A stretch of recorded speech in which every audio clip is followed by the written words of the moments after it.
lampas na siya sa 200, sakit na ni sa braso. Kung maghabok na siya, ibaga pakuha man mo BP, diba? So dapat till 200 lang.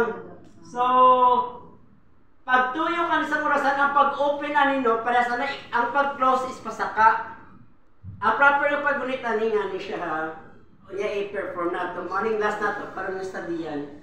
Tapos makuha na ito. Ang proper yung pag-ulit ani is ana good. Then ang pag-close para makasip kita sa hangin is pasaka.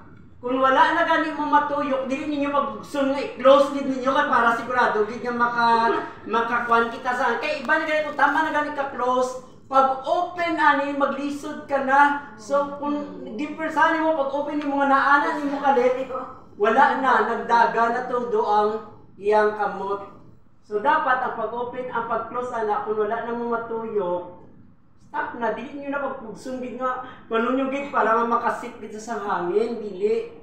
Para makasip sa pressure, dili ha. So, pag wala na may matuyok, ana, stop na dayon. Then, ang pag-open mo dana, dili po dako. Dapat ang pag-open ninyo is, ana na ko, di close na nasa. Ang pag-open is, gamay lang yun. Ano siya kagamay? Gamay lang yun siya. Dili kay, tuyok ko rin mo tanan. Wala na, nagdaga na tanan. Di na ninyo detect ang iyang kwan. So, kung sa ganito, una nga kusog nga pitik, kung sa'y tawag na to? Systolic. Systolic. Kali kadwa nga kusog nga pitik, diastolic. So, dapat kabalo kita rin kay mauning una na to i-perform sa TESDA pag mag-actual kita ng exam.